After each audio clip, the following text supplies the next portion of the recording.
ধরেছি এবার। এই যে চোর, এই যে এই জানলাটা দিয়ে এই যে পালায়, এই যে হ্যাঁ, এই জানলাটা দিয়ে অ্যাডভেস্টার চালায় যায়। আর আমরা তাই ভাবি কোথা দিয়ে যায়। এর আগে আমি একবার ব্যাগে করে ওকে তুলেছিলাম, আবার এখন আবার এখান দিয়ে এই যে বেরিয়ে এই এখন আবার আসছে।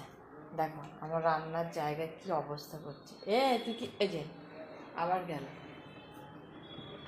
আবার ঘুরে এসছিস, হয়নি, আবার যাবি কিরে খেপি? এই যে এইখানটা দিয়ে যায়, আবার এইখানটা দিয়ে আসে। এই যে চলে গেল, এই যে নেমে গেল খচ্চর। কই রে কোকো, এসো। এই যে এখন অ্যাডভেস্টার চালে নেমে এই যে ঘুরছে বদমাস। কই রে, চলে এসো শোনা।